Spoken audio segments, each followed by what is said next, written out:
Good morning students. स्वागत आप सभी का अपनी इस मैथमेटिक्स की ऑनलाइन क्लासेज में। कल हमने 8.5 एक्सरसाइज का पहला क्वेश्चन कंप्लीट कर लिया था, जिसमें दिए गए फलन के उच्चिष्ट और निम्निष्ट मान हमने कैलकुलेट किए थे। बच्चों, उसकी क्रियाविधि मैंने आपको बताई थी और इसी प्रकार से हम क्वेश्चंस को आगे भी सोल्व करेंगे। लेकिन बच्चों, कुछ फलन इस प्रकार से होते हैं जो अपनी प्रकृति के अनुसार जो है वो उच्चिष्ट और निम्निष्ट हम लोग बिना किसी क्रियाविधि के ज्ञात कर सकते हैं। जैसे हमें पता है साइन एक्स का जो उच्चिष्ट मान होता है वो +1 होता है और साइन एक्स का जो निम्निष्ट मान होता है वो -1 होता है। इसी प्रकार कोस एक्स का भी जो उच्चिष्ट मान है वो +1 और निम्निष्ट मान जो है वो -1 होता है। तो बच्चों, इस प्रकार के त्रिकोणमितीय फलन में साइन और कोस के साथ जो भी फलन आता है हम उसका डायरेक्ट जो है वो उच्चिष्ट और निम्निष्ट मान जो है वो प्राप्त कर सकते हैं। इसी प्रकार बच्चों कुछ मापांक फलन भी है जिसकी उच्चिष्ट और निम्निष्ट मान की गणना हम बहुत आसानी से कर सकते हैं। तो बच्चों, अब हम यहाँ पे सेकंड क्वेश्चन करने जा रहे हैं जिसमें हम लोग उच्चिष्ट और निम्निष्ट मान की जो कैलकुलेशन है वो बिना क्रियाविधि के करने जा रहे हैं। तो देखिए बच्चों, यहाँ पे सेकेंड पार्ट का जो पहला क्वेश्चन है वो हमें यहाँ पर दिया हुआ है फलन f(x) बराबर -x+1 और प्लस का 1। तो देखिए बच्चों, यहाँ पे पहला क्वेश्चन है -x+1 और प्लस का 3। 1 के स्थान पे यहाँ पे आने वाला है 3। बच्चों, हमें यहाँ पे इस फलन के उच्चिष्ट मान और निम्निष्ट मान को कैलकुलेट करना है। बच्चों, यहाँ पे हम x की वैल्यू जो है वो कोई भी वास्तविक संख्या ले सकते हैं। तो आपको यहाँ पे थोड़ा सा सोचना होगा बच्चों कि मापांक x+1 का जो मान है वो अधिकतम कितना हो सकता है और न्यूनतम कितना हो सकता है। तो बच्चों, मैं यहाँ पे x की कोई भी वास्तविक संख्या लेता हूँ तो इस मापांक x+1 का मान जो है वो कभी भी ऋणात्मक हमें प्राप्त नहीं होगा, क्योंकि हमें यहाँ पे मापांक दिया हुआ है। इसका मतलब बच्चों, x की वैल्यू आप चाहे ऋणात्मक लो चाहे यहाँ पे धनात्मक वास्तविक संख्या लो, मापांक x+1 का मान जो है वो हमेशा ही धनात्मक रहेगा, या x बराबर -1 पे ये ज़्यादा से ज़्यादा 0 हो सकता है। लेकिन मापांक x+1 का मान 0 से नीचे यानी कि नेगेटिव कभी भी नहीं हो सकता है। तो बच्चों, इसको लिखने का सिंपल सा तरीका है कि for all x belongs to r, अर्थात सभी वास्तविक संख्याओं के लिए मापांक x+1 का जो मान है वो हमेशा 0 या 0 से बड़ा ही रहेगा, कभी भी 0 से छोटा यानी कि ऋणात्मक नहीं होगा। तो बच्चों, हम यहाँ पर इसको इस तरह से शो करेंगे कि for all x belongs to r, मापांक x+1 is greater than equals to 0। बच्चों, जैसे मैं यहाँ पर माइनस से मल्टीप्लाई करूंगा, मैं यहाँ पे पूरा फंक्शन यहाँ पे लेके आने वाला हूँ बच्चों। जैसे मैं दोनों पक्षों को माइनस से मल्टीप्लाई करूंगा तो देखिए बच्चों, माइनस मापांक x+1 ग्रेटर देन जो होता है वो इस केस में लेस देन में कन्वर्ट हो जाएगा। तो बच्चों, यहाँ पे कंडीशन बनेगी माइनस मापांक x+1 का जो मान है वो लेस देन इक्वल्स टू 0 होगा, अर्थात जैसे मैं माइनस से मल्टीप्लाई करूंगा तो इस वैल्यू का मान 0 या 0 से छोटा होगा। दोनों ही पक्षों में बच्चों 3 को ऐड करेंगे तो बच्चों मापांक मापांक x+1 में भी 3 को ऐड करेंगे और यहाँ पर भी हम लोग जब 3 को ऐड करेंगे तो 0 में 3 को ऐड करेंगे 3 आएगा। बच्चों, इस केस में यहाँ पे लेस देन और ग्रेटर देन में कोई भी प्रभाव नहीं पड़ता है। बच्चों, अब यहाँ पर ये पूरा का पूरा फलन जो है वो f(x) के इक्वल आएगा। तो बच्चों, इस कंडीशन में f(x) is less than equals to 3 आ गया। कहने का मतलब फलन f(x) का जो मान है वो 3 या 3 से छोटा होगा। इसका मतलब बच्चों, इस फलन f(x) का जो उच्चतम मान है, उच्चिष्ट मान जो है बच्चों वो तो 3 है और निम्निष्ट मान जो है उसकी कैलकुलेशन हम नहीं कर सकते, क्योंकि यहाँ पे कंडीशन है कि f(x) का मान 3 से छोटा होगा और छोटा वो माइनस अनंत तक भी जा सकता है। इसलिए यहाँ पे उच्चिष्ट मान 3 और निम्निष्ट मान की गणना नहीं कर सकते। अतः फलन का उच्चिष्ट मान +3 होगा तथा निम्निष्ट मान की गणना संभव नहीं है।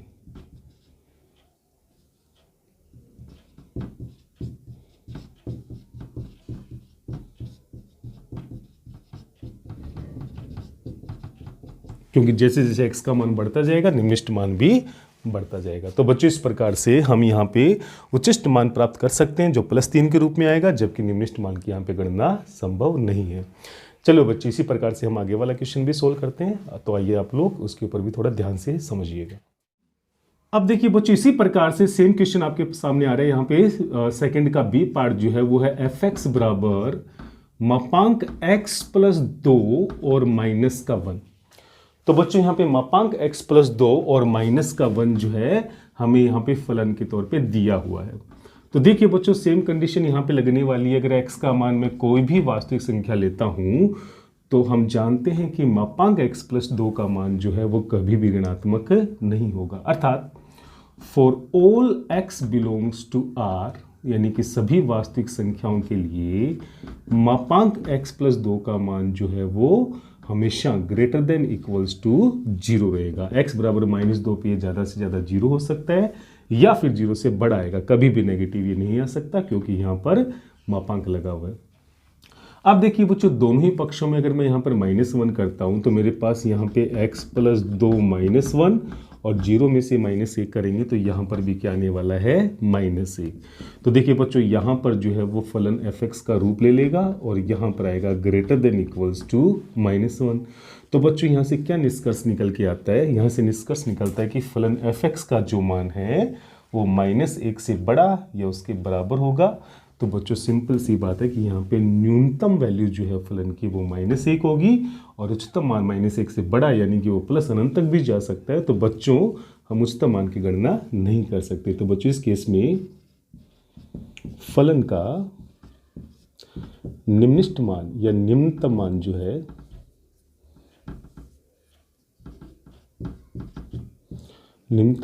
है -1 होगा तथा उच्चतम मान की गणना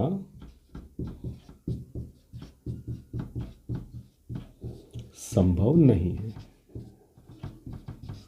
तो बच्चों इस केस में निम्नतम मान हम निकाल सकते हैं -1, जबकि उच्चतम मान जो है वो बढ़ता जाएगा जैसे जैसे x का मान जो है वो बढ़ता जाएगा। तो देखा बच्चों यहाँ पे हमें किसी भी प्रकार से क्रियाविधि अपनाने की आवश्यकता नहीं है और हम यहाँ पे डायरेक्ट जो है फलन का उच्चतम और निम्नतम मान जो है वो प्राप्त कर सकते हैं। चलो बच्चों इसी प्रकार से अब हम कुछ त्रिकोणमितीय फलन भी लेते हैं जिसका उच्चतम और निम्नतम मान प्राप्त करने का हम लोग प्रयास करेंगे।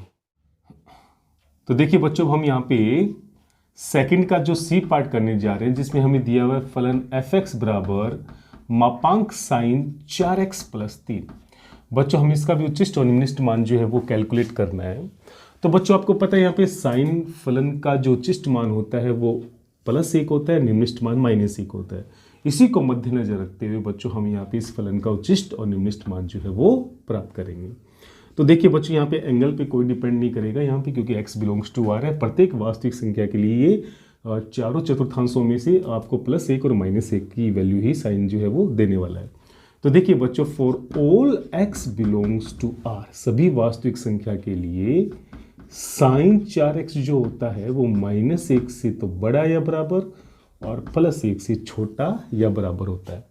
बच्चों इस पूरी समीकरण के अंदर जैसे मैं 3 को ऐड करता हूं तो बच्चों यहाँ पर -1 + 3, यहाँ पर आ जाएगा आपके पास साइन 4x प्लस का 3, यहाँ पर आएगा लेस देन इक्वल्स टू 1 + 3। तो बच्चों मैंने पूरी समीकरण में यहाँ पे 3 को ऐड कर दिया।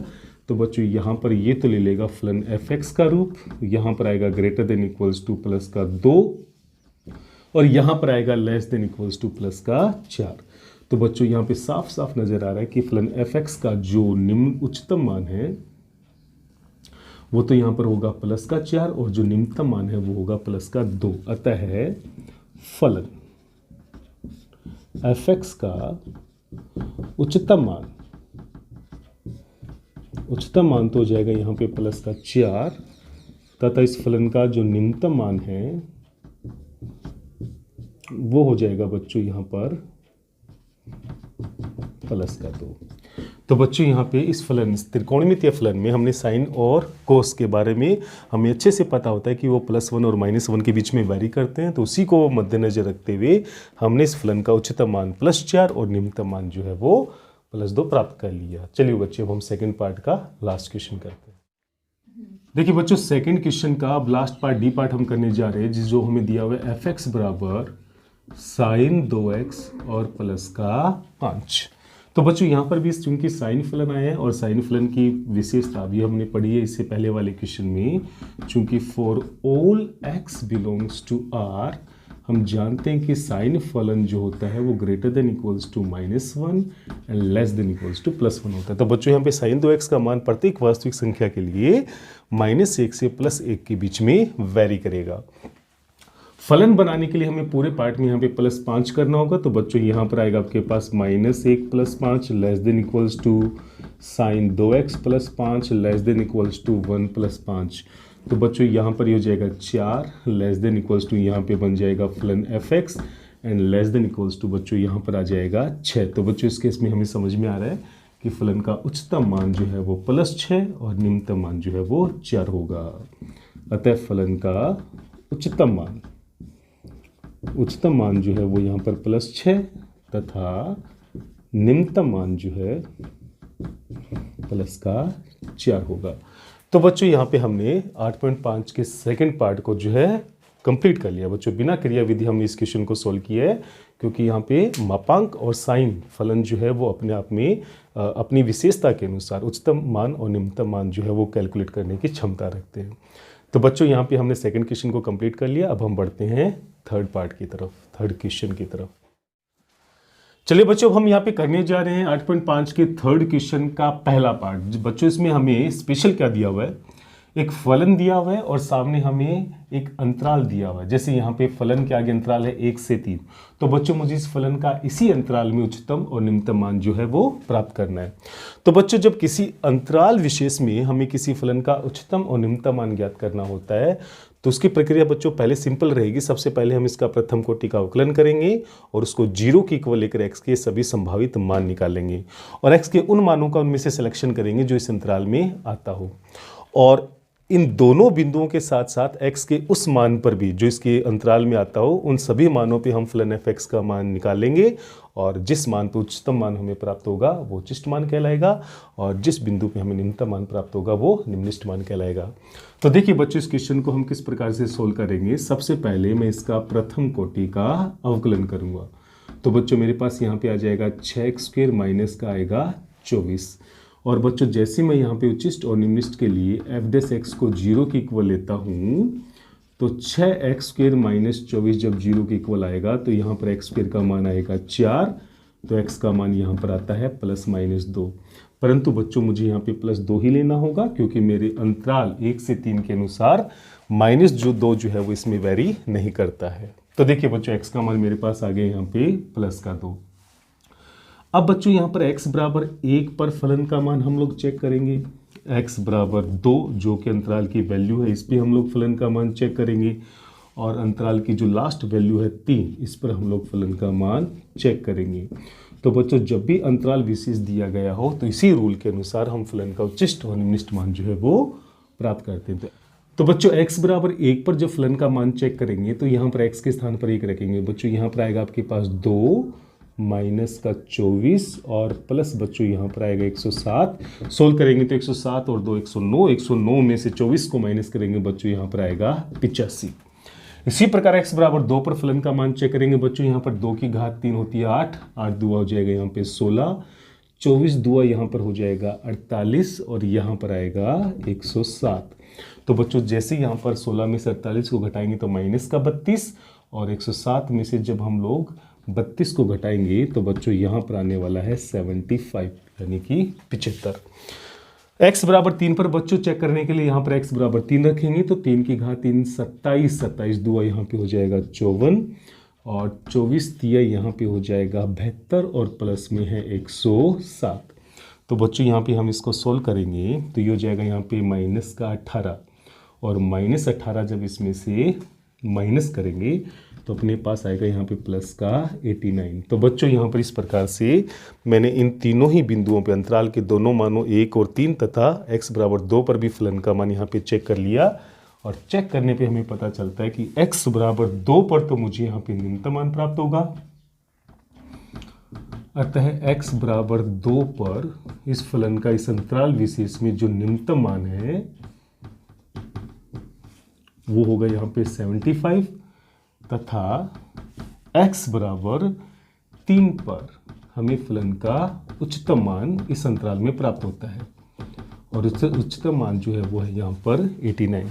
तो बच्चों इस प्रकार से जब हमें किसी भी फलन के आगे अंतराल दिया गया हो और अंतराल विशेष में जब हमसे उच्चिष्ट और निम्निष्ट के बारे में पूछा जाए तो सिंपल हम यहाँ पे प्रथम कोटि का अवकलन को 0 के इक्वल लेकर x का वो मान उठाना है जो उस अंतराल के अंतर्गत आता हो और उन अंतराल की दोनों वैल्यूज पे तथा उस अंतराल x के उन सभी मानों पे जो उस अंतराल में आते हैं उन सब पे हमें फलन का मान चेक करना होता है, और उन्हीं सभी मानों पे एक बिंदु पे तो हमें उच्चिष्ट प्राप्त होगा और एक बिंदु पे हमें निम्निष्ट मान जो है वो प्राप्त हो जाएगा। तो बच्चों इसी क्रिया विधि से हम आगे के क्वेश्चन भी सॉल्व करेंगे, पर आज के लिए हम लोग इतना ही करेंगे और बाकी के क्वेश्चंस के लिए आपको नेक्स्ट वीडियो का करना होगा इंतजार।